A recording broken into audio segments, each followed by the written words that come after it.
Saya dulu punya seorang kiai yang begitu dekat, walaupun saya tidak berguru kepada beliau. Beliau sering berdiskusi, lama-lama beliau cerita tetangganya itu Tionghoa, Pak. Saya juga, tetangga saya Tionghoa, kanan kiri tetangga saya Cina, Pak.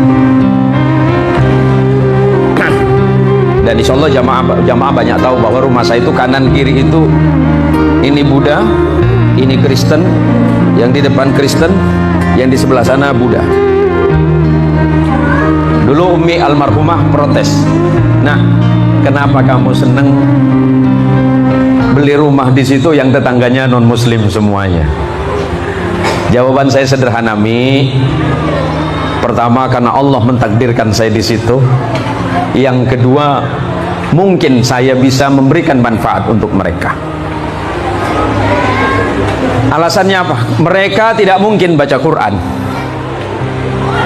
Wong Cino lambuk boten ngertos, Pak, masalah Quran. Gak mungkin mereka baca Quran, gak mungkin mereka itu baca hadis. Tapi yang mereka baca adalah saya.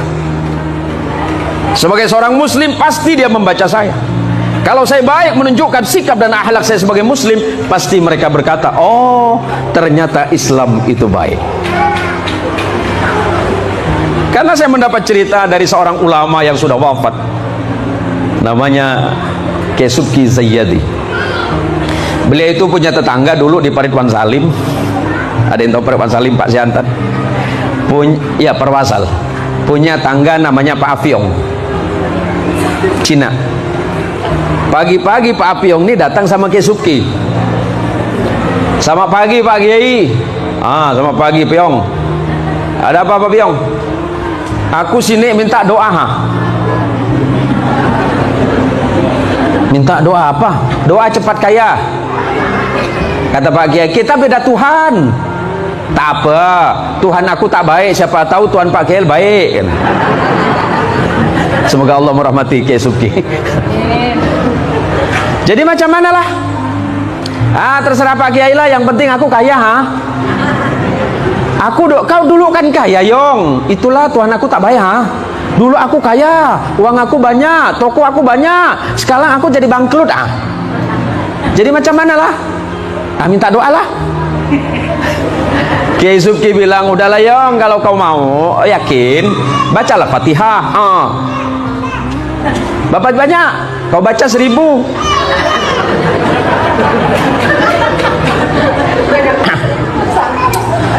Api yang tak tahu apa itu Fatihah, Kiai Subki tak tahu apakah Ayong ini percaya apa enggak. Api yang balik, Kiai Subki senyum, "Tak mungkin lah dia baca itu," kata Kiai kan. 2 tahun berselang, Pak Ustadz, Api yang datang. "Selamat sore Pak Kiai." "Sore? Kamu siapa ya?" "Apiong. Apiong yang mana? Dulu aku yang minta doa sama Pak Kiai, Kau sekarang?" "Aku jadi kaya, Kiai bingung. Serius Yong? Kau dulu baca apa?" "Pak Kiai suruh aku baca Fatihah." "Iya, aku suruh baca 1000. Kau baca, aku baca, Macam mana kau baca? Fatihah.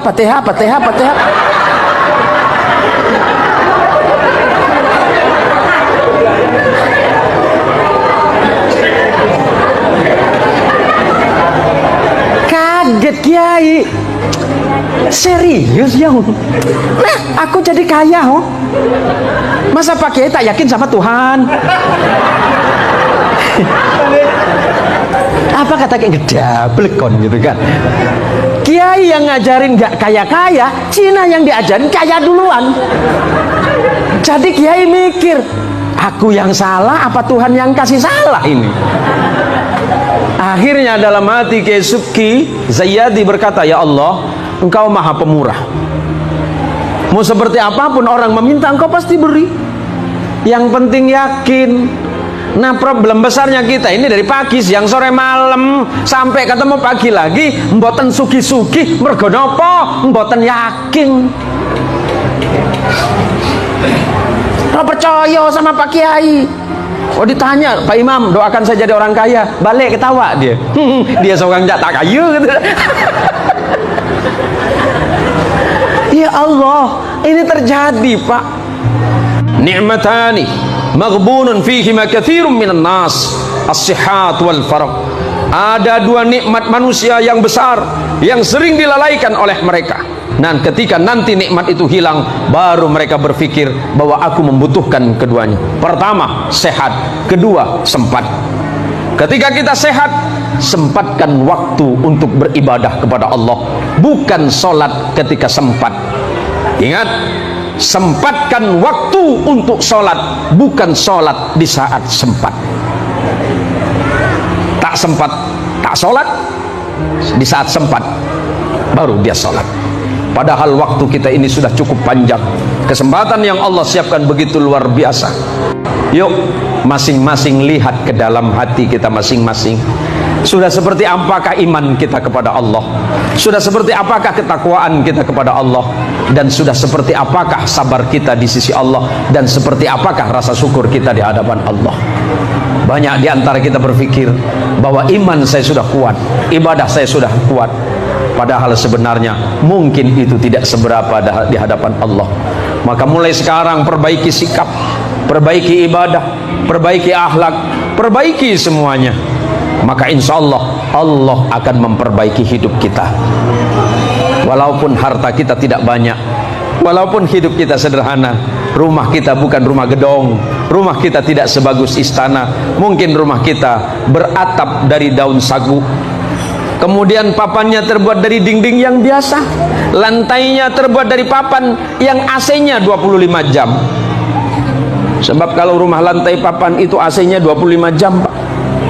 Tapi dia bersyukur, alhamdulillah Allah, walaupun saya seperti ini saya bahagia ya Allah. Matur suwun, terima kasih Engkau telah menyiapkan aku rezeki yang sehat. Sebab kalau sehat nanti banyak orang akan membeli kesehatan, tapi ternyata mereka tidak mampu membeli kesehatan. Padahal ketika sehat dia tidak menyempatkan diri untuk dekat kepada Allah. Yang sering kita temukan adalah ketika kita sholat gak yakin kalau kita sedang berhadapan dengan Allah. Padahal yang Allah sebutkan dalam Quran, alladzina yadhunnuna annakum mulaqu rabbihim wa annakum ilaihi raji'un. Orang yang sholat madhep saking Gusti Allah itu yakin, Allahu Akbar, hatinya berkata, ya Allah, aku tidak melihatmu tapi Engkau sedang melihatku, aku tidak mendengarmu tapi Engkau mendengarku ya Allah. Tunduk kepada Allah. Nek kula kali jenengan salat, Pak, mulai dari takbir sampai salam enggak ada satupun yang ingat Allah. Allahu Akbar, Bismillahirrahmanirrahim. Warung tak laku, jualan tak habis ya Allah. Yang jualan ayam di pasar ngeluh, ayam naik ya Allah. Tak ada satupun orang lewat nanya, Pak Kades, Ar-Rahmanir-Rahim, anggaran tahun ini ya Allah seret betul ya Allah. Persoalannya apa? Hatinya nggak nyambung. Kalau hatinya sudah nyambung kepada Allah, dia memiliki keyakinan Allah melihatku, aku tidak melihat Allah. Allah mendengarku, aku tidak mendengar Allah. Apapun yang aku ucapkan Allah tahu. Kadang-kadang kita ini sebelum sholat problemnya banyak. Problem yang banyak di luar sholat dibawalah ke sholat. Sama dengan ibu-ibu yang kehilangan dompet. Ibu yang kehilangan dompet sebaiknya nggak usah datang sama dukun. Dukun itu suka bohong. Tapi ibu sholat insya Allah ketemu dalam sholat. Dompet yang hilang, Allahu Akbar, alhamdulillahi rabbil alamin, Ar-Rahmanir-Rahim, Maliki yaumiddin. Mulai merayau pikiran, tadi aku dari pasar, mampir mana ya? Oh, akhirnya dompet ketemu waktu waladhdallin. Di mana? Aku taruh di atas lemari. Persoalan hidup dibawa dalam sholat. Bagaimana Allah akan mengeluarkan kita dari persoalan? Nah sekarang kita belajar saja bahwa dari awal takbir sampai akhir salam kita belajar khusyuk. Apa itu khusyuk? Yang penuh dengan ketenangan, penuh dengan ketawadhuan, penuh dengan kerendah hatian kepada Allah, penuh kepenyerahan diri kepada Allah. Ya Allah, salatku tidak sempurna ya Allah, salatku tidak sebaik itu ya Allah, salatku tidak sebaik Nabi, salatku tidak sebagus sahabat, salatku tidak sesempurna ulama dan para walimu, salatku ini seperti ini ya Allah, tolong terima ya Allah. Allah pasti menerima.